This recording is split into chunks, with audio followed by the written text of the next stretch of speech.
सबसे पहले तो ये है कि अपनी प्रिपरेशन जो बचे हुए आपके दिन हैं वो कैसे करें, और दूसरी चीज़ जो ये बताने जा रहा हूँ उसमें कि पहले तो आप ये जानें कि किस प्रकार के, किस तरह के स्टूडेंट हैं आप।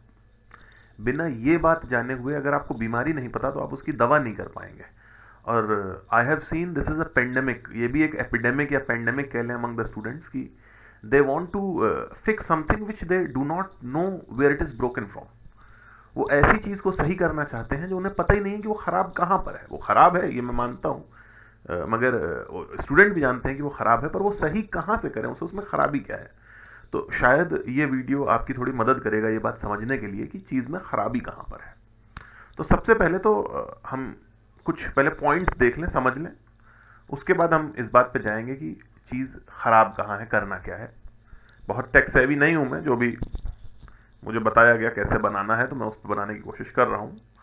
और ओवर द ईयर्स बहुत सारे स्टूडेंट्स हैं जिनके ये प्रॉब्लम होती है, and I also solve problems of many students. बहुत ज़्यादा मैं स्टूडेंट टेस्टिमनी में नहीं बिलीव करता हूँ। तो बहुत सारे स्टूडेंट हैं जिन्होंने मुझे बताया कि सर ये हम पढ़ नहीं पा रहे हैं। तो जब मैंने आधे घंटे सुनने के बाद मुझे समझ में आया बहुत सारे स्टूडेंट कुछ 5-6 तरीके की प्रॉब्लम से परेशान है। तो पहले हम ये पूरा वीडियो एक बार थोड़ा आप आगे देख लीजिए तो आपको समझ में आ जाएगा कि मैं बताना क्या चाह रहा हूँ।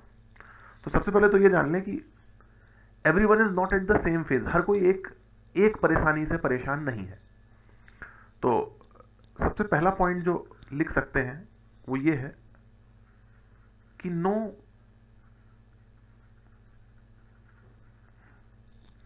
Straight jacket. अगर स्ट्रेट जैकेट की स्पेलिंग यही है, नो स्ट्रेट जैकेट स्ट्रेटजी। कोई एक स्ट्रेटजी वन फॉर ऑल नहीं होती है। अगर आप पढ़ाई आपकी अच्छी नहीं चल रही है और आप एक जनरल सी बात सुन लें कहीं पर भी कि ऐसे पढ़ना चाहिए या सुबह पढ़ना चाहिए या शाम को पढ़ना चाहिए, तो ये एक बेवकूफ़ी है। या आपसे कोई कह दे कि सुबह 4 बजे उठ के पढ़ो और आप अपने नेचुरल टाइम टेबल के अगेंस्ट सुबह 4 बजे उठ के पढ़ने की कोशिश करें, तो आप देखेंगे बहुत सारे करियर बचपन में ही बर्बाद हो जाते हैं, क्योंकि माँ बाप उन पर ऐसा टाइम टेबल या ऐसी स्ट्रेटजी फोर्स करते हैं जो उनके लिए नहीं बनी हुई है। तो if you are very lucky, आपके माँ बाप आप पर वो स्ट्रेटजी फोर्स करेंगे जो सही है। Otherwise it gives very wrong output to the students. तो अपने ऊपर ऐसी कोई स्ट्रेटजी इंप्लीमेंट ना करें बिना जाने हुए। दूसरी चीज़ ये है, दूसरी चीज़ तो नहीं है, इसी में बताऊंगा कि all work no play made Jack a dull boy, and all play no work made Jack a dull boy. किसी भी एक्सट्रीम में आप जाएंगे तो वो आपको नुकसान करेगा। ये बहुत ही, पढ़ना कोई एक ऐसा काम नहीं है कि आपको एवरेस्ट पे चढ़ना है, ये आपको अपने डेली टाइम टेबल के हिसाब से ही करना होता है। ये बिल्कुल वैसे है जैसे आप कोई भी और काम करने की कोशिश कर रहे हैं। इसको बहुत ज़्यादा आप आर्मी के उसकी तरह लेंगे, बूट कैंप की तरह अपनी लाइफ बनाएंगे, तो आप देखेंगे ये हफ्ते 10 दिन से ज़्यादा सस्टेनेबल नहीं है। तो सबसे पहले तो हमें यह समझना है कि किस प्रकार अपनी पढ़ाई को अपनी लाइफ की हार्मनी में करें। आगे होपफुली हम समझेंगे। नेक्स्ट चीज जो ये समझें वो ये है कि सबसे पहले तो आप आइडेंटिफाई करें the type of student you are.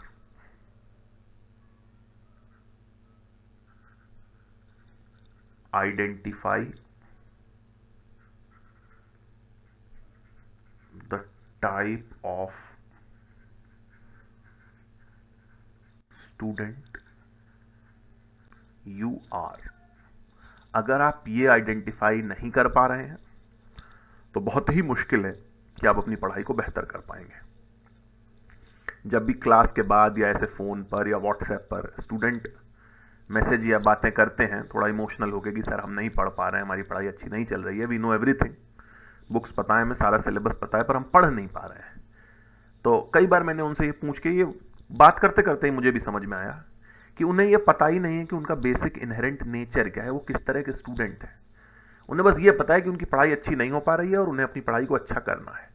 उन्हें बाकी ये सब नहीं पता कि वो किस तरह के स्टूडेंट हैं, क्या करना चाहिए और किस फेज में हैं, किस परेशानी से जूझ रहे हैं। तो सबसे पहले आप ये समझें कि आप किस तरह के स्टूडेंट हैं। उसको समझने के लिए एक फ्लो चार्ट कह लें या एक फिगर मैं बनाना चाह रहा हूँ। इसमें आप सबसे पहले ये समझें कि आप किस तरह के स्टूडेंट हैं। तो पहले हम यहाँ पे ऊपर बना लें ऑल स्टूडेंट्स, मेरे ख्याल से सारे स्टूडेंट डिवाइड कह सकते हैं, they can be divided on the basis of daily output. याद रखें, डेली का मतलब रैंडम डे नहीं है, बेस इफेक्ट जैसा आपने पढ़ा होगा, कोई रैंडम डे नहीं है, एक general day. Over the month 20-25 days आपके जैसे जाते हैं वैसा डे। ये नहीं एक दिन आपका सिर दर्द हो रहा है या तबीयत खराब हो गई, आपको कहीं जाना पड़ गया, आप उसको अपने डेली आउटपुट का ये एक रिप्रेजेंटेटिव डे नहीं बना सकते हैं। हमारा रिप्रेजेंटेटिव डे वो होगा जो महीने में 20 दिन जैसे हम जीते हैं। तो सबसे पहले हम देखेंगे इसको डिवाइड करके among 2, type 1 and type 2। Type 1 देख लें, those who are going okay. Okay का मतलब यह है कि आपका डेली आउटपुट एक सेटिस्फैक्ट्री आउटपुट है। आपको बहुत ज़्यादा ये नहीं सोचना पड़ता है कि आज दिन भर, आप शाम को जब सोते हैं तो हाँ बिल्कुल you may not be 100% satisfied, but आपको ये लगता है कि ठीक रहा, इट वॉज नॉट बैड। एक दिन आपने ठीक ठाक पढ़ाई कर ली, बेहतर हो सकती थी, but you are not completely dissatisfied, आप इरिटेट होके नहीं सोए। नेक्स्ट एक बहुत बड़ी जो कैटेगरी है ये उनकी है जिनको लगता है उनका डेली आउटपुट नॉट ओके, कि यार ये क्या हो गया, ये तो पूरा दिन ही चला गया, कुछ हम कर भी नहीं पाए, उनका आउटपुट बहुत ही पुअर हो गया। याद रखें, जब आपका बहुत पुअर होगा तो आपको समझ में आ जाएगा इट इज वेरी पुअर। और अगर आपके बेस्ट से थोड़ा सा कम या थोड़ा 19-20 हो रहा है तो आपको समझ में आ जाएगा कि हाँ ठीक है, it could be better but it's not so disastrous, ये कोई बहुत डिजास्टरस नहीं रहा। अब हम सबसे पहले 1 के अंदर फिर से इसको डिवाइड करेंगे 2 टाइप्स में। सबसे पहले 1.1, वो जिनकी पढ़ाई ठीक ठाक जाती भी है, पूरा दिन वो ठीक ठाक पढ़ भी लेते हैं एक मिनिमम रिक्वायरमेंट का। और दूसरा ये है, इसमें जो जिस कैटेगरी 1.1 ये है कि they have identified their sources of study. उनको इस बात पे विश्वास है, उनको ये पता है, दे हैव गुड बिलीफ कि जो बुक्स वो रेफर कर रहे हैं, जो वो पढ़ रहे हैं, वो अच्छी हैं और वही उन्हें पढ़नी है लास्ट तक, उन्हीं का उनको रिवीजन करना है।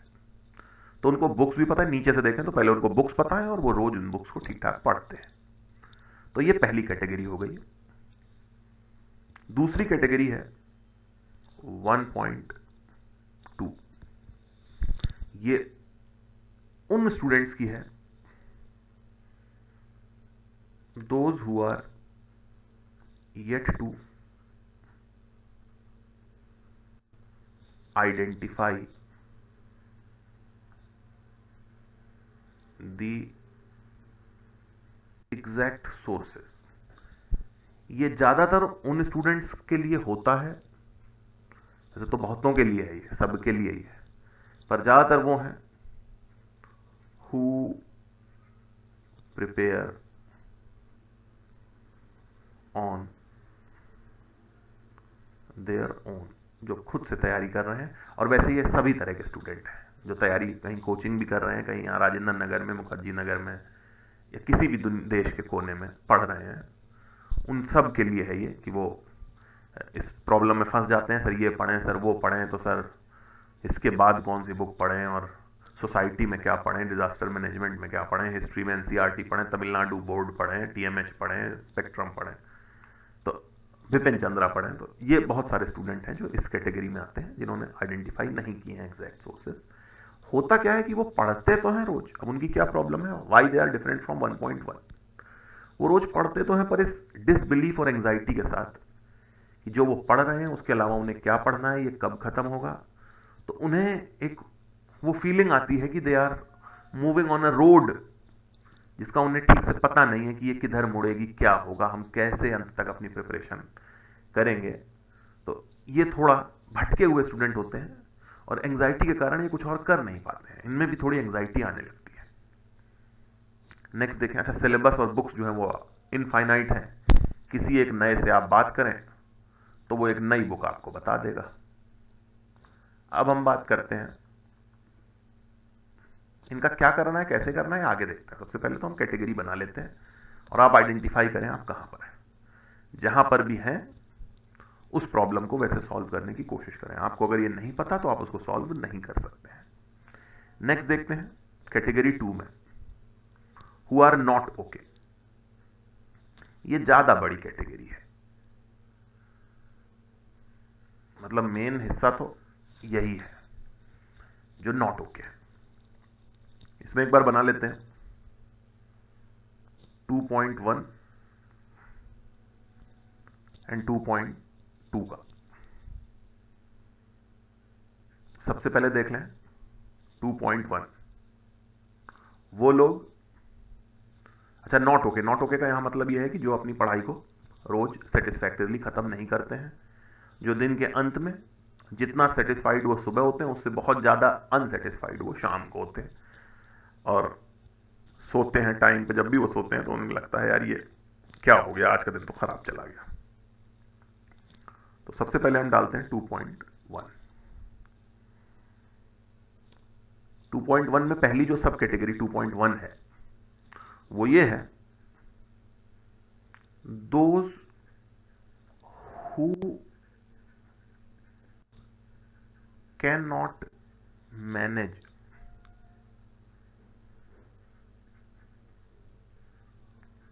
satisfactory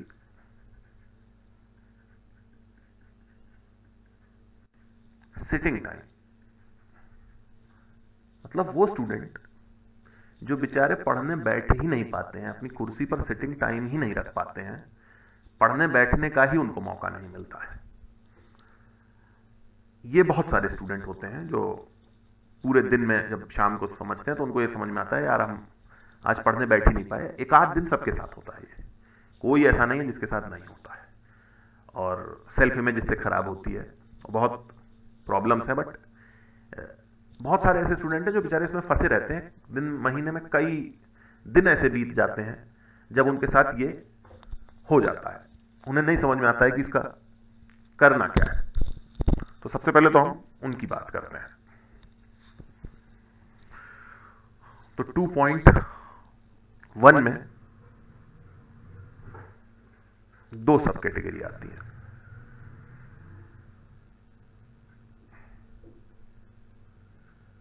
टू 1.1 इनमें से कुछ वो लोग हैं, those who are stuck in this due to something inevitable. उनके साथ ऐसा इसलिए होता है क्योंकि उनकी जिंदगी में कुछ ऐसी चीजें हैं जिसको वो टाल नहीं सकते हैं। एग्जाम्पल इसका, जो जॉब करते हैं, जिनकी अभी कहीं क्लासेस ऑप्शनल जीएस सब साथ में चल रहा है, कॉलेज जाते हैं जो, या जिनका ट्रैवल टाइम बहुत हाई है, जैसे यहाँ पे आते हैं बहुत सारे स्टूडेंट नोएडा से आते हैं, गुड़गांव से आते हैं, तो उनको ये नहीं समझ में आता है सर कि हम अपना टाइम कैसे मैनेज करें, क्या करें इसमें। तो yes, it's a problem, but ये इनएविटेबल है, इसको हम आगे डिस्कस करेंगे। बट ये लोग बहुत ज़्यादा चिंता ना करें, कई सारों की ये प्रॉब्लम सॉल्व हो जाती है। और अगर आप मतलब उनको हमेशा ये फील होता है कि they are missing out on something, job वालों से मेरी गुजारिश है बस कि वो जॉब ना छोड़ें, जॉब के साथ इसे मैनेज करें। आगे के वीडियोस में हम देख लेंगे कि इनको अपनी प्रॉब्लम को सॉल्व कैसे करना है। अगर आप इस प्रॉब्लम इस 2.1.1 में है तो बहुत मतलब डोंट लूज द पेशेंस, ऐसा कोई आपके साथ बहुत गलत नहीं हो रहा है, और इस प्रॉब्लम को सॉल्व हम आगे करेंगे, कैसे करना है वो अगले किसी वीडियो में देखेंगे। नेक्स्ट आता है 1.2। ये वो हैं जो सेटिस्फैक्ट्री सिटिंग टाइम नहीं मैनेज कर पाते हैं, बट जो इनके साथ प्रॉब्लम है उसका कारण ये है कि entire day slips out of hand. ये खुद भी नहीं समझ पाते हैं। अगर इनसे पूछा जाए कि क्या करते हो सारा दिन, तो ये नहीं ठीक से बता सकते हैं कि ये क्या करते हैं। अगर आप इस परिस्थिति में हैं कि आप पूरा दिन बस पढ़ने यूं ही नहीं बैठ पाते हैं, आपको कुछ ना कुछ काम लगा रहता है, फॉर एग्जाम्पल कुछ और काम याद आ जाता है, फिर आप उठ के जाते हैं कहीं खाना खाते हैं, फिर आपका कोई दोस्त आ जाता है, शाम को आपने कोई टाइम बना रखा, किसी को जिम जाना होता है, किसी को किसी क्लास में जाना होता है, किसी को कहीं जाना होता है, और अगर आपसे कोई पूछे कि आप अपने आप को 2.1.1 में नहीं डाल पा रहे हैं, एग्जैक्ट कोई इनएविटेबल नहीं है, बस आप नहीं समय दे पा रहे हैं, तो आप 2.1.2 में हैं। ऑब्वियसली आप के साथ जो भी आपका टाइम वेस्ट हो रहा है वो इनएविटेबल नहीं है, बट फिर भी हो रहा है। इनका हम देखेंगे आगे क्या करना है, आगे कहीं समझेंगे कि इससे आप कैसे बचें। ये थोड़ी सी प्रॉब्लम रहती है स्टूडेंट्स की, हो जाती है कभी कभी। हम लोग we keep on changing our category, we are going okay, सारे सोर्सेज भी आइडेंटिफाई हैं, पर हफ्ते 10 दिन आपके साथ ऐसे आएंगे कि आप 2.1.2 पर पहुंच जाएंगे और फिर वापस आ जाते हैं। तो उसमें कोई प्रॉब्लम नहीं, ऐसा होता है। There are bad days, there are bad weeks, but कई बार आप इसी में स्टक रहते हैं। तो उस प्रॉब्लम को हमें सॉल्व आगे देखते हैं वीडियोस में कैसे करना है। नेक्स्ट आते हैं जिनको मैं मानता हूं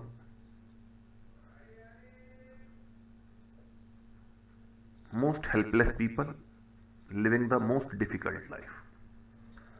ये वो समस्या है जिसको सबसे डिफिकल्ट है ये, और जिसको जो स्टूडेंट जी रहा है वो किस तरह जी रहा है उसका दिल ही जानता है। ये वो कैटेगरी है, दोज हु सिट, मतलब सफिशिएंट टाइम वो बैठते भी हैं, बट कैन नॉट स्टडी। 4-4, 5-5 घंटे बैठते हैं वो, पर उनका आउटपुट 1 पेज 2 पेज पर आता है। तो ये वो हैं जो पूरा पूरा दिन 1 पेज पढ़ते हैं और पढ़ने बैठते भी हैं। सबसे दिक्कत की बात यह है 2.1.2 और 2.2 में दिक्कत यह है कि वो पूरा दिन बैठते हैं और पढ़ नहीं पा, पूरा दिन बैठते ही नहीं है। जब बैठते ही नहीं है तो ऑब्वियसली पढ़ भी नहीं पाएंगे। ये वो हैं जो बैठते हैं पढ़ने, बट इनकी बॉडी में वो स्टिमुलस, वो रिस्पॉन्स नहीं आता है, और सारे का सारा दिन ये बैठे बैठे बस बेचारे पढ़ नहीं पाते हैं। इनका आउटपुट बहुत ज़्यादा गिर जाता है।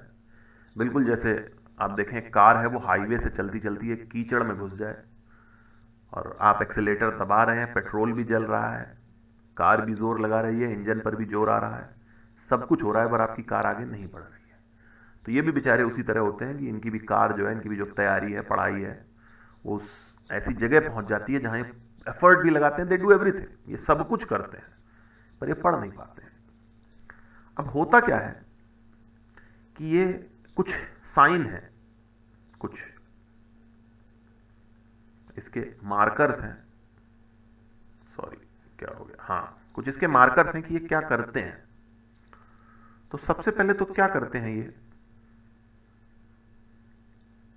कि दे पनिश देमसेल्व्स, ये अपने आप को पनिश करना शुरू करते हैं। फेसबुक डीएक्टिवेट कर देंगे, व्हाट्सएप डीएक्टिवेट कर देंगे, कुछ लोग अपने स्मार्टफोन्स के बदले वो वाला कीपैड वाला फोन ले लेंगे। करेंगे क्या ये कि entire day they think about study, पूरा पूरा दिन ये बेचारे पढ़ने का सोचते हैं, बट एट द लास्ट, जब ये दिन के अंत में जब पढ़ने बैठते हैं, या जब भी पढ़ने बैठते हैं, तो ये पढ़ नहीं पाते हैं। तो जब ये नहीं पढ़ते हैं तो उसके बारे में सोचते हैं, जब ये पढ़ने बैठते हैं तो ये पढ़ नहीं पाते हैं। इनका आउटपुट बहुत पुअर होता है, ये हमने ऊपर देख ही लिया है। फिर ये एक समस्या में फंस जाते हैं जिसको बिलीव मी बहुत सारे स्टूडेंट्स को है, ये attention deficit disorder, not hyper active, वो ADHD नहीं है, ADD, अटेंशन डेफिसिट डिसऑर्डर। इसकी सबसे बड़ी प्रॉब्लम यह है कि ये बस बैठे बैठे ना पढ़ने की आदत लगा लेते हैं। किताब सामने रहेगी और ये बैठे रहेंगे और सब कुछ करेंगे, ये इधर देखेंगे उधर देखेंगे, पंखा देखेंगे, कुछ नहीं तो कॉपी के पीछे वाला जो पेज है उसमें तरह तरह के चित्र बनाएंगे, ओम लिखने लगेंगे, सिग्नेचर करेंगे, अपना जो भी आर्ट फॉर्म्स हैं उसको उसमें दर्शाएंगे। They will do everything. एक सेकंड में देख लूं रिकॉर्डिंग चल रही है या नहीं, बहुत ज़्यादा मुझे आइडिया नहीं है इन सब चीज़ों का, आई थिंक चल रही है, हाँ जी। तो ये जो है सब कुछ करेंगे, बस बेचारे पढ़ नहीं पाएंगे। अच्छा, इनका एक ये भी है बहुत बड़ी प्रॉब्लम कि दे आर मिस्टर लोनली, अकेले रहेंगे, लाइफ बदल जाएगी, ना किसी से बात करने का मन करेगा, ना घर वालों से बात करने का मन करेगा, इरिटेटेड रहेंगे, कई मोटे होना शुरू हो जाते हैं, बहुत सारी प्रॉब्लम आती है। और believe me this is where this preparation hurt them for life. बाकी सबका अगर सिलेक्शन नहीं होता है, जो भी बाकी कैटेगरी आप देख रहे हैं उनका सिलेक्शन नहीं होता है, तो इस यूपीएससी प्रिपरेशन से वो अनहर्ट निकल जाते हैं, कुछ और करने लगते हैं जिंदगी में, कुछ भी जो भी हो सकता है, कोई और दूसरा एग्जाम निकाल लेंगे। But these are the people who are hurt for life. वो जो उसके निशान रहते हैं वो पूरी जिंदगी उनके साथ रहते हैं, they are a changed person. बहुत सारे लोग, एक सेइंग है, सेइंग नहीं है, एक कमेंट्री की लाइन है कि कमेंट्री खैर फुटबॉल की कमेंट्री थी, मैंने उसको इम्प्रोवाइज किया हुआ है यूपीएससी के लिए, कि preparation of UPSC is a very difficult thing to do, especially when you have to do it without studying. UPSC की तैयारी एक बहुत ही कठिन चीज है, खासकर तब जब आपको उसको बिना पढ़े करना पड़े। तो ये वो लोग हैं जो बेचारे उसको करते हैं, और फिर ये किस चीज में फंसते हैं, जो लास्ट इनका होता है, which I generally do not prescribe to a student of UPSC। बहुत लोगों को जरूरत होगी, आपको नहीं है, पर फिर भी आप करने लगते हैं। वो ये है कि मोटिवेशनल वीडियो देखना शुरू करते हैं। और ये मैं बताता हूं आपको कैसे आपके लिए नहीं है, या ये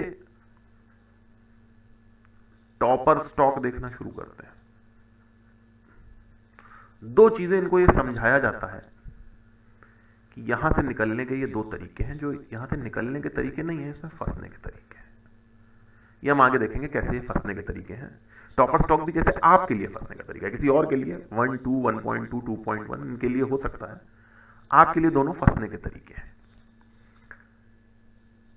होता यह है कि इस 2.2 में आप पूरी तरीके से ये समझ जाते हैं, ये पूरी तरीके से आपको ये हमें बचपन से समझाया गया है, वो ये है कि आप अपने आप को दोष देना शुरू करते हैं। ये दोनों देखने का कारण सिर्फ ये दोनों मोटिवेशनल, इनको देखने का कारण ये है कि बचपन से जो हमें समझाया गया है कि जब भी आप कोई चीज ना कर पाए तो आप ये समझ लें कि आपके अंदर इच्छा की कमी है। इसका बहुत बड़ा एग्जांपल है कि 90s में बचपन में आप देखेंगे तो सचिन बहुत अच्छा खेलता था, बाकी इंडियन क्रिकेट टीम के प्लेयर उतना अच्छा नहीं खेलते थे, तो देखने वाले कहते थे कि Sachin is more devoted to the game. ऐसा बिल्कुल नहीं है, he is technically more talented. कोई भी प्लेयर हारने के लिए, फिक्सिंग के अलावा कोई भी प्लेयर हारने के लिए नहीं खेलता है, बस वो उतना टैलेंटेड नहीं है। सैड सॉन्ग गाने के लिए आपको बहुत दुखी होने की जरूरत नहीं है, आपका गला अच्छा होना चाहिए। किशोर कुमार हंसते हंसते भी आपसे अच्छा सैड सॉन्ग गा लेंगे। अब आप रोना शुरू करें और ये सोचें कि आप डिवोटेड डेडिकेटेड कम है, तो ऐसा नहीं है। आपका अपने जो सुर है उस पर कंट्रोल पुअर है। उसी तरीके से मोटिवेशनल वीडियो और टॉपर स्टॉक देखने का सबसे बड़ा कारण यह है कि हमें यह समझाया जाता है कि हमारे अंदर इच्छा नहीं है, हमें घटिया तरह के इंसान है, और हमें उतनी इच्छा लानी है जितनी एक टॉपर में थी या मोटिवेशनल वीडियो में थी। तो अब आप देखें इसका फर्क क्या पड़ता है। ये मैं इसको हटा रहा हूं, अगर आप चाहें तो इसे लिख लें कि इन दोनों से होता क्या है। तो सबसे पहले तो यह है कि जो मोटिवेशनल वीडियो है ये काम नहीं करते हैं, ये फील गुड स्टोरीज हैं जो कि ज़्यादातर एप्लीकेबल नहीं होती हैं। आप अपनी पूरी ज़िंदगी, अपनी पूरी लाइफ को छोड़ के यूपीएससी की प्रिपरेशन कर रहे हैं, एक कमरे में बैठे हुए हैं और पढ़ने की कोशिश कर रहे हैं उस उम्र में, जिस अपने 20s में, जिसमें हमारे पूर्वज ज़्यादातर शादी करके एक अच्छा जीवन बिता रहे, अच्छा मतलब एक खुशहाल जीवन बिता रहे थे, जो आपकी फिजिकल, इमोशनल, मेंटल, सेक्सुअल सारी नीड्स को साइड करके आप पढ़ने की कोशिश कर रहे हो। तो आई एम डेड श्योर आपको इससे ज्यादा मोटिवेशन नहीं चाहिए। तो you do not need more motivation, you need, I will suggest less motivation and more techniques. तो पहले तो ये समझ लें कि आपका जो भी आप मोटिवेशन करते हैं वो परमानेंट नहीं है, आपकी सेल्फ इमेज को रिड्यूस करता है। ये आपके दिल में और इस फीलिंग को बढ़ाता है कि you are a lesser being. अगर मुझे स्मार्ट लगना है तो मैं बाल कटवाऊं, मेकअप करूं, अच्छे कपड़े पहनूं, बजाय कि ऋतिक रोशन, शाहरुख खान, टॉम क्रूज इनके वीडियो देख के अपने से रोज कंपेयर करवाऊं।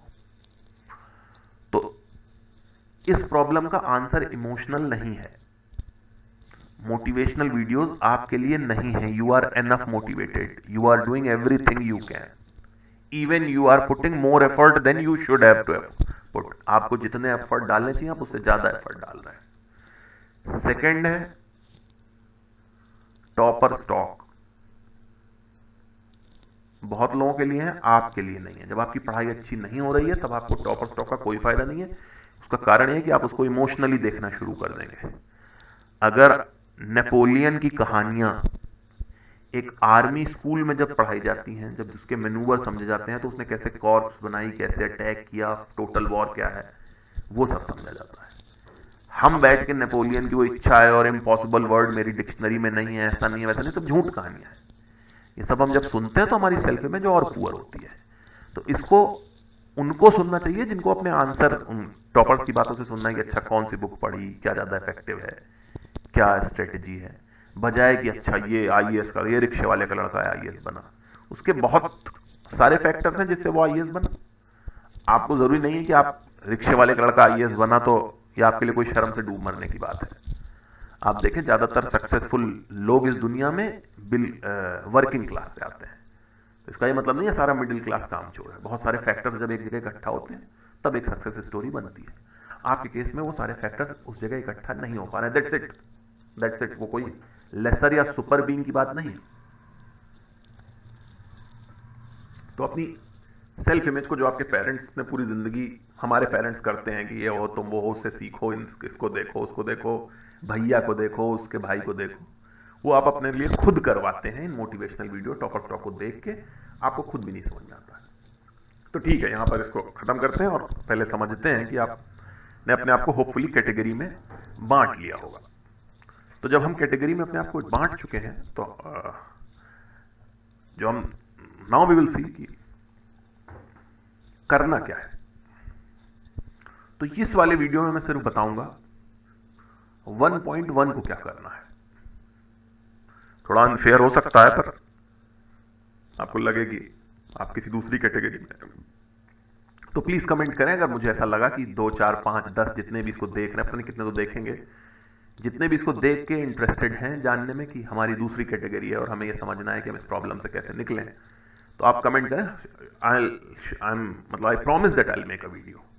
मैं प्रॉमिस करता हूं कि मैं वीडियो बनाऊंगा। एक तो बिना स्टूडेंट्स के कुछ पढ़ाना, कुछ समझाना भी बड़ा मुश्किल है। मैंने आज तक कभी पढ़ाया भी नहीं है, तो पहली बार मैं वीडियो कुछ बना रहा हूं। ये तो आप देखें और समझें कि कैसे आपकी क्या कैटेगरी है। अगर आप उस कैटेगरी 1.1 में आते हैं तो आगे देखते जाएं, और भी किसी में आते हैं तो आपको यही देखना है। आपको 1.1 में पहले जाना पड़ेगा, पहले आपको अपनी कैटेगरी चेंज करके वो स्टूडेंट बनना पड़ेगा, उसके बाद ही आगे रास्ता है। वो कैसे बनेंगे वो हम देखते हैं। अभी हम देखते हैं सिर्फ 1.1। 1.1 का मतलब अब सिर्फ उसी की बात होगी, those who are going okay and those who have identified their sources. इसका जो इंटरसेक्शन है, ओके भी होने चाहिए और अपने सोर्स आइडेंटिफाई भी कर लिया है, तो हम क्या करेंगे। तो उसके लिए सबसे पहले देखते हैं, आपको करना ही है कि सबसे पहले एक टेबल बनानी है। ये कोई टाइम टेबल नहीं बनाने को मैं कह रहा हूं जो हम बचपन में बना लेते हैं, जिसमें 4 घंटे पढ़ना, फिर 15 मिनट का खेल, एंड ऑल दैट। ये आपकी एंग्जाइटी और आपके आउटपुट को बेहतर करने के लिए है। इसमें हम कुछ कॉलम बनाएंगे, पहले मैं बना लूं, उसके बाद हम देखेंगे। मैं आपको एक फॉर्मली टेबल दिखा भी दूंगा कि वो टेबल कैसे बनती है। आगे खुद बना लें, इतनी ज्यादा रो लगेंगी नहीं। इधर तो हम लिखते हैं सब्जेक्ट्स के नाम, और इधर हम लिखेंगे सोर्सेस, जिसको कि आपको 3 कैटेगरी में सोर्सेस को डिवाइड करना है।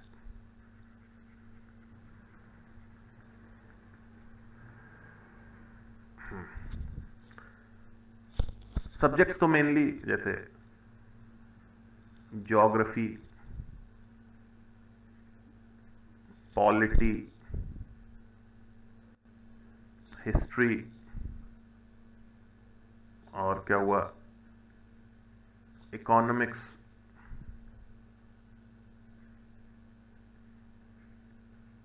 करंट अफेयर्स,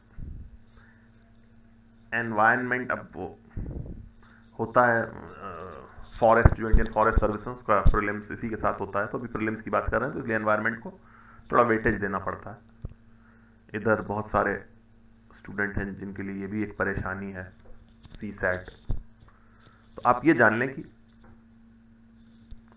इन सब्जेक्ट्स की एक लिस्ट बनाएं सबसे पहले तो। दूसरा करें कि इधर आप सोर्सेज लिखना शुरू करें। तो सोर्सेज जैसे हम लिखते हैं S1, S2, S3। S1 में वो सोर्स आएगा जिसको आप सबसे पहले पढ़ना चाहते हैं। जैसे ज्योग्राफी में अगर आप सबसे पहले पढ़ना चाहते हैं NCERT, लिख लें उसे। सोर्स 2 है, मान लीजिए आप कोई क्लास नोट्स इसको पढ़ना चाहते हैं। सोर्स 3 है, कोई आप बुक पढ़ना चाहते हैं और एक फर्दर एडवांस स्टडी के लिए। मुझे नहीं पता कौन सी बुक स्टूडेंट्स पढ़ते हैं, मैंने सुना ही है एक माजिद सर की बुक आती है, एक खुल्लर है, सविंदर सिंह है कोई। मैं याद रखें, मैं आपको ये प्रिस्क्राइब नहीं कर रहा हूं इनको पढ़ना है, मैंने 3 नाम सुने तो मैं वो लिखे दे रहा हूं, आपकी जो मर्जी हो, वरना आप S3 खाली भी छोड़ सकते हैं, नहीं पढ़ना आपको।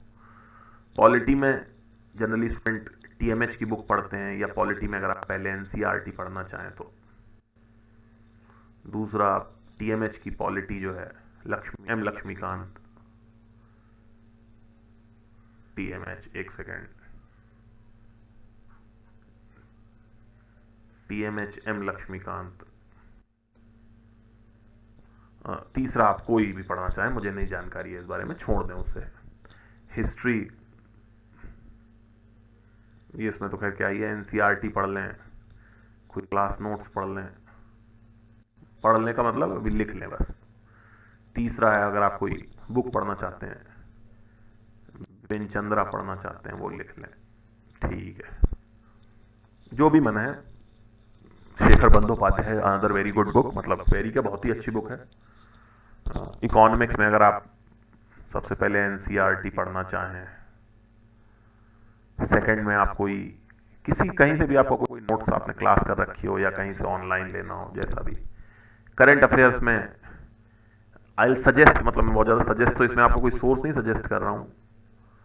जैसे मान लीजिए आप एक वेबसाइट है, उसको आप डेली खोलते हैं, तो डेली के लिए एक मंथली वेबसाइट या नोट्स कहीं से भी आप खोलना देखना चाहें तो एक तो डेली होता है जो थोड़ा थोड़ा दिया होता है, एक मंथली जो उसका पूरा जिस्ट होगा, तो मंथली जिस्ट पढ़ लें।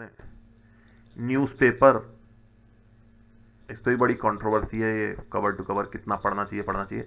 एक आपको मैं छोटा सा वो दे सकता हूँ कि न्यूज़पेपर अगर आप पढ़ें तो जैसे फोरम IAS, जिसके बारे में मुझे पता है, तो उसमें आप देखेंगे वो दिया रहता है आपको न्यूज़पेपर में क्या क्या टॉपिक है जो पढ़ने लायक है।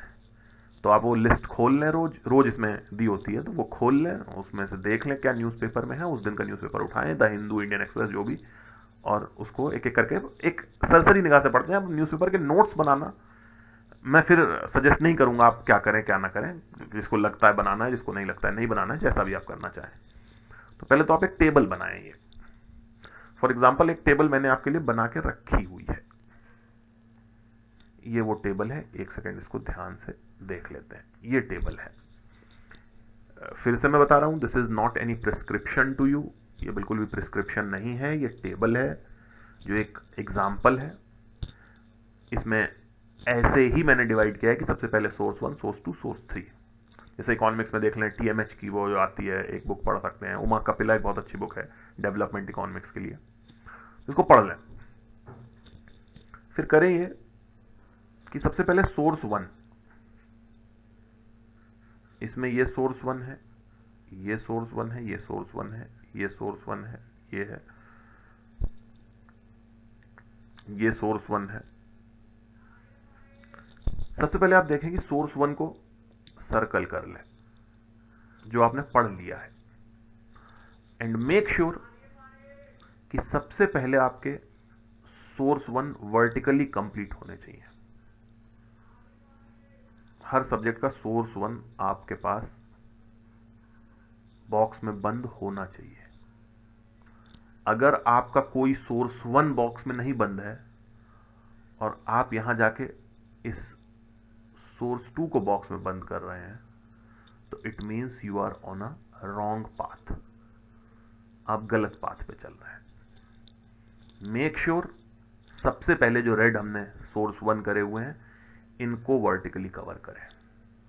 अगर आपने कुछ छोड़ रखा है तो सबसे पहले आप उस सब्जेक्ट के सोर्स 1 पे आए, सबसे पहला। अब आप पढ़ेंगे कैसे? कुछ लोग होंगे जिन्होंने सोर्स 1 शुरू ही नहीं किए हैं या कर लिए हैं, तो एक स्टेप जो स्किप हो गई है वो ये करनी है कि आपको सबसे पहले अपने दिल से पूछना है जितना भी आपने पढ़ लिया है। ये एग्जांपल यही ले लेते हैं कि हमने एक स्टूडेंट है जिसने 4 पढ़ लिए हैं, पॉलिटी, ज्योग्राफी, हिस्ट्री, इकोनॉमिक्स के सोर्स 1। पॉलिटी में उसने इंडियन पॉलिटी भी पढ़ ली है जो बुक है, बाकी उसने अभी कुछ नहीं पढ़ा है, इज ब्लैंक। करना क्या चाहिए उसे? सबसे पहले नंबरिंग करनी चाहिए इन सब्जेक्ट्स की, अपने दिल से पूछे। आपकी एंजाइटी अगर चली जाती है इस तैयारी में तो आपका आउटपुट 10 टाइम्स बेटर हो जाएगा।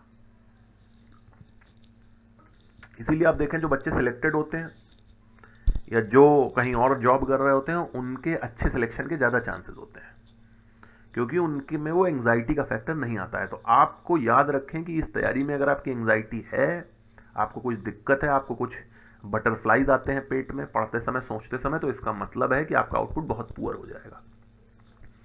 इस तैयारी में कुछ बहुत क्लियरली दिखता नहीं है इंजीनियरिंग की तरह कि ये चैप्टर मुझे आता है वो चैप्टर नहीं आता है। सब कुछ एक समय ब्लर होने लगता है। शुरू में तो बहुत अच्छी चलती है। आप देखें हम सबकी तैयारी शुरू में बहुत अच्छी चलती है, 6-7 महीने साल भर बीतते हैं, वैसे ही हमारे पेट में बटरफ्लाई आना शुरू हो जाते हैं, हमें दिखना बंद होता है, we feel like we are in fog. तो हमें वो फॉग क्लियर करनी है इस टेबल की मदद से। सबसे पहले तो आप 1 2 3 नंबर डालना शुरू करें, अपने दिल से पूछें। 1 2 3 4 5 6 7 8 सब्जेक्ट्स हैं, अपने दिल से पूछें सबसे ज्यादा आपको एंजाइटी किस सब्जेक्ट का नाम पढ़ के आ रही है।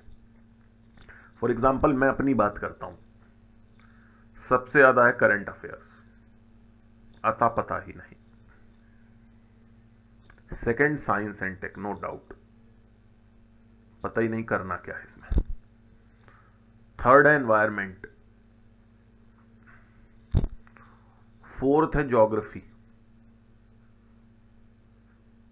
अब यहां से दिखना शुरू हो गया, यहां से मुझे चैन आना शुरू हो गया। फिफ्थ पॉलिटी, सिक्स्थ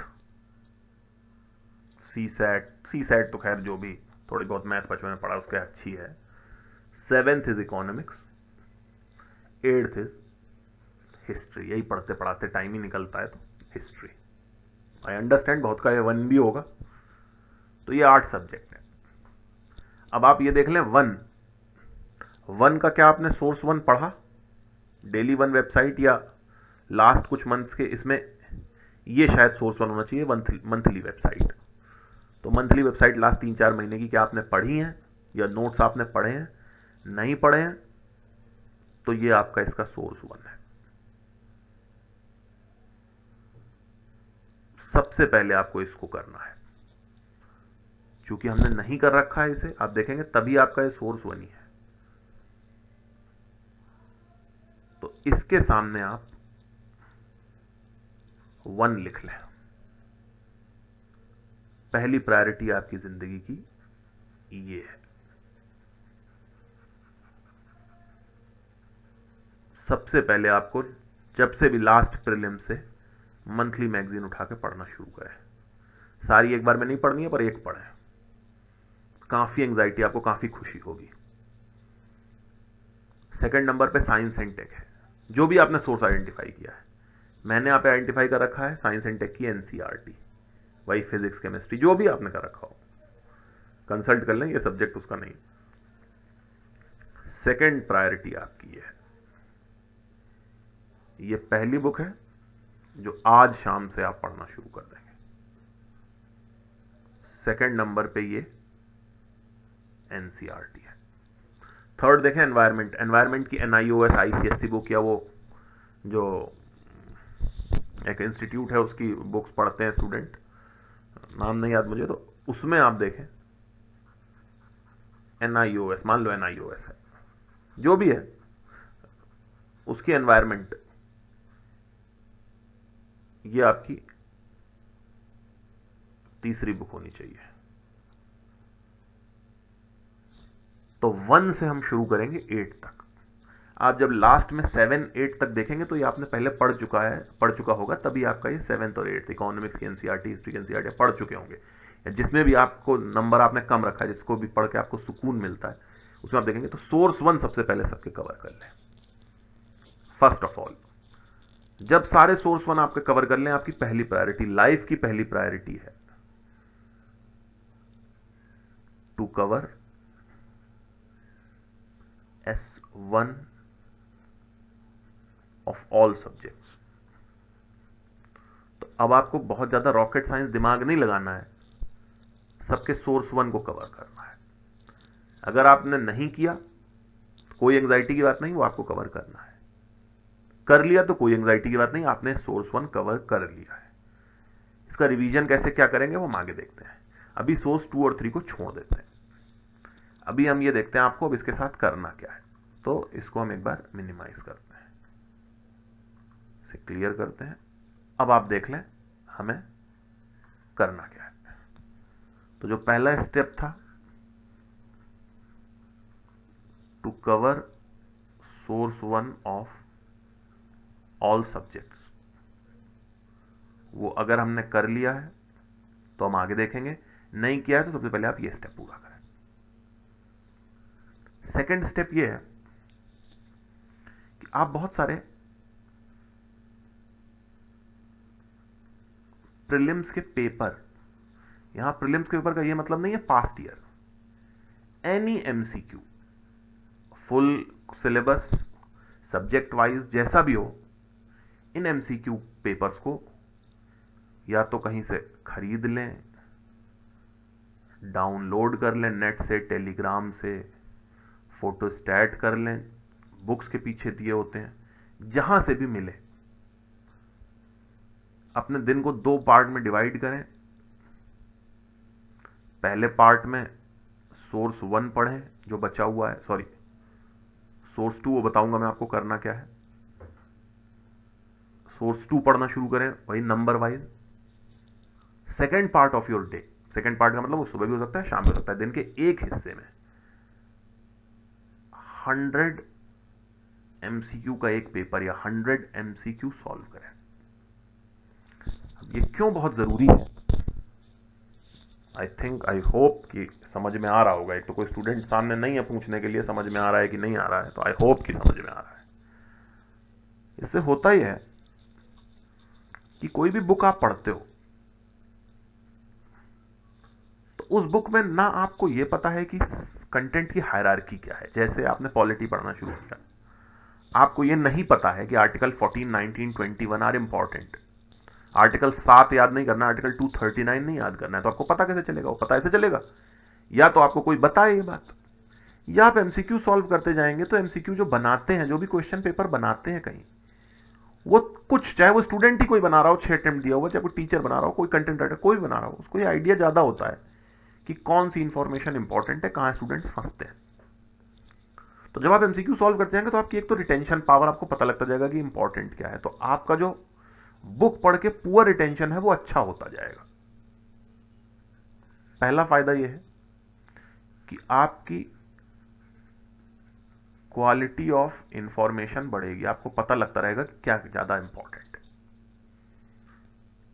दूसरा इससे यह होगा, बहुत इंपॉर्टेंट चीज, कि आप जो सिलीनेस है, आपकी जो बहुत ही ऑब्वियस चीजें जो आप छोड़ देते हो, जिस पे ध्यान नहीं देते हो, उस पर आपका ध्यान जाना शुरू हो जाएगा। इसका मैं आपको 2 एग्जाम्पल देता हूं। हिस्ट्री का एक क्वेश्चन है कि कौन सा पहले आता है, लोअर पैलियोलिथ या अपर पैलियोलिथ। आप में से बहुत सारे लोगों ने स्टोन एज पढ़ा होगा और बहुत सारे होंगे, काफी होंगे जो इसमें कंफ्यूज हो जाएंगे कि पहले कौन सी एज है, लोअर पैलियोलिथ या अपर पैलियोलिथ। सही जवाब है पहले है लोअर पैलियोलिथ। उसका कारण है कि जब आप जमीन खोदते हैं तो जो नीचे आता है वो पुराना होता है। लोअर पैलियोलिथ का नाम लोअर पैलियोलिथ इसलिए क्योंकि जमीन में नीचे होता है, अपर पैलियोलिथ उसके ऊपर होता है। अब ये बात जानने के बाद आपको ये याद रहेगा कि अपर पैलियोलिथ पहले आता है या लोअर पैलियोलिथ, जो आपको पहले नहीं याद रहा होगा। दूसरा एक ज्योग्राफी का एग्जांपल है, विंटर्स में रेन कहां होती है, savanna type, Mediterranean type, both, none. अब ऑब्वियसली बहुत इजी क्वेश्चन है, आंसर इसका मेडिटेरेनियन टाइप है, बट आप में से बहुत सारे लोगों ने क्लाइमेट पढ़ने के बावजूद भी ऐसी गलतियां कर देंगे। बुक में आप पढ़ेंगे तो उसी तरह पैसिवली एक नजर में आप जैसे पहले पढ़ा था वैसे दोबारा पढ़ जाएंगे। क्वेश्चन में जब आप दिमाग लगा के इसमें गलत हुए होंगे और फिर आप आंसर देखने जाएंगे तो ये आपके दिमाग में ज्यादा परमानेंट हो जाएगा। तो जब हम क्वेश्चन पढ़ते हैं, समझते हैं, तो हमारे दिमाग में चीजें ज्यादा परमानेंट रहती हैं। इसलिए भी हमें क्वेश्चन और ये एमसीक्यू सॉल्व करने चाहिए। तीसरी चीज देख लें, इसका क्या फायदा है। Sorry for that. तीसरा इसका फायदा ये है, बहुत ही इंपॉर्टेंट फायदा, कि जब आप प्रीलिम्स का पेपर देने जाएंगे 40 क्वेश्चन होंगे जो आपको आते होंगे, and believe me, first round में एक बार पेन उठा के 40 क्वेश्चंस करना 100 में is a good achievement. But इससे भी आपका सिलेक्शन तो नहीं हो जाएगा, ये तो 80 आता है, कम से कम 110 नंबर चाहिए। जो स्टूडेंट एमसीक्यू सॉल्व करने के हैबिचुअल होते हैं वो क्वेश्चन देखेंगे और वो उस क्वेश्चन को देखने के बाद नर्वस नहीं होंगे, एलिमिनेट करना सीखेंगे और बहुत सारे इंट्यूशन उनका बेहतर हो जाएगा। जैसे आप ट्रिग्नोमेट्री देखें, जब हम 10th में पढ़ते थे तो हमें नहीं पता था क्या करना है, tan को साइन अपॉन कॉस भी लिख सकते हैं, बहुत कुछ लिखते हैं, सेक स्क्वायर और अंडर रूट। जब आप सॉल्व करते जाएंगे तो आपको इंट्यूशन बढ़ता जाएगा करना क्या एग्जैक्टली। उसी तरह एमसीक्यू जो स्टूडेंट सॉल्व करते रहते हैं वो बाकी बचे 30 क्वेश्चन में एक अच्छा गैस, एक गुड गैस लगाते हैं जिसमें वो 25 एटलीस्ट सही कर लेते हैं। तो जब आपको एमसीक्यू सॉल्व करने की आदत रहेगी तो आप जो क्वेश्चन जिसमें डाइसी हैं, सर्टेन नहीं है, उनको सही करने की आपकी प्रोबेबिलिटी बढ़ जाएगी। और जिनको एमसीक्यू सॉल्व करने की आदत नहीं होती है वो इसको 15-15 कर देते हैं, सिलेक्शन नहीं ले पाते हैं। इसीलिए आप देखें कि डेंसिटी बढ़ती जाती है। 100 के आसपास बहुत सारे स्टूडेंट होते हैं, वो ये वाले होते हैं जो 15-15, कोई 10 सही करके 20 गलत कराते हैं। ये वो हैं जो 25 सही कर देते हैं। उसका कारण यह है इनको एमसीक्यू लगाते लगाते पता है कि बिना एंग्जाइटी के उसको कैसे सॉल्व करना है, और वो बस घबरा के कोई नंबर नहीं घोला भर देते हैं, वो बहुत ही आराम से उसको पैशनेटली, नॉन पैशनेटली, टेक्निकली उसको सॉल्व करता है। चौथी चीज जो इसमें से आपको ये समझ में आनी चाहिए, अगर अभी तक आप वीडियो देख रहे हो तो इसका मतलब इंटरेस्टेड तो हो ही जानने में, ये तो चौथी चीज आपको ये समझ में आनी चाहिए कि जब भी आप एमसीक्यू सॉल्व करें तो कुछ क्वेश्चन जो आपसे हो गए हैं, बहुत ही आसान है, उसको छोड़ दें। जो क्वेश्चन आपको लगता है कि ये याद करने के सीधे सीधे आपकी इंफॉर्मेशन को बढ़ा रहे हैं, उनको आप स्टार मार्क कर दें। अभी याद कर लें, उसके बाद फिर याद कर लें, ना हो तो अपनी बुक में लिख लें। ये आपके वो क्वेश्चन है जो आपको दूसरी बुक, बहुत सारी बुक्स पढ़ने से बचा रहे हैं, क्योंकि आप बुक्स पढ़ते हो फिर वहीं शुरू होगी, एक आप मेडिवल इंडिया की बुक पढ़ोगे, दूसरी बुक पढ़ोगे तो फिर वही अकबर और बाबर और हुमायूं और ये और वो। जब आप क्वेश्चन सॉल्व करोगे तो सीधे सीधे जो मतलब की चीज है वो आपके सामने आ जाएगी। तो that is a better revision rather than going through a book all together. एक नई पूरी बुक पढ़ने से अच्छा है कि आप यही क्वेश्चन पेपर सॉल्व करते रहें। इसमें जिसने क्वेश्चन पेपर बनाया उसके अपने हिसाब से जो इंपॉर्टेंट इंफॉर्मेशन है वो आपको मिल जाएगी, उसको स्टार मार्क कर ले। परेशान ना हो कि मुझसे सर 100 में से 40 सवाल लगे, जो 60 नहीं लगे, that is an opportunity. Star mark करके उनको याद कर लें, बाय हार्ट कर लें, रिमेंबर द इंफॉर्मेशन। कुछ क्वेश्चन होंगे जिसमें आप सिली मिस्टेक कर गए, अपर पैलियोलिथिक लोअर पैलियोलिथिक टाइप की, उसको आप सर्कल कर लें। अगली बार एक बार फिर सॉल्व करके देखें कि आप फिर से उसी कंसेप्ट, जो कंसेप्चुअल गलती करी है आपने, आता था आपको, कोई नई इंफॉर्मेशन नहीं थी, बट आप कंसेप्चुअली मिस्टेक कर गए, उसको आप सर्कल बना लें और याद रखें। तो जो नेक्स्ट जो 60 क्वेश्चन है जो आप नहीं कर पाए हैं, that is not a point of, मतलब आप इस पे दुखी ना हो, it's not, it should not be the cause of your disappointment. It is an opportunity कि आपको जो 60 के क्वेश्चन नई इंफॉर्मेशन मिली, जिसको पढ़ने में आप महीनों लगते, हो सकता है आप कभी ना पढ़ पाते, अब आपको वो क्वेश्चन के 60 क्वेश्चंस के रूप में आराम से मिल रहा है, तुरंत याद करें। उस पेपर को रख दें संभाल के, नेट लैपटॉप पे हो तो सेव कर लें कहीं एक फोल्डर में। हफ्ते 10 दिन बाद जब भी आपको खाली समय, जब भी आपको कभी लगे तो उसे पढ़ते रहें, और अपनी बुक में भी जहां जहां नोट करें। बहुत ज़्यादा इसको बल्कि ना करें कि बुक में भी नोट करें फिर पेपर रखें। जो आपको आराम से हो सकता है, 1.5-2 घंटे लगाएं इस पर, 2 घंटे सॉल्व करने के, 2 घंटे उसको एनालाइज याद करने के। That will be more than sufficient. इस बात की चिंता ना करें आपके कितने मार्क्स आते हैं। कोई इंजीनियरिंग का पेपर नहीं कि आपके 60 आते तो आप 60 के लायक है, किसी पेपर में आपके 50 आ जाएंगे, किसी में 150 आ जाएंगे। तो ये करना है। इसके साथ साथ ये थर्ड स्टेज थी, सेकंड थी प्रीलिम्स पेपर। इसके साथ थर्ड स्टेप आपको क्या करनी है,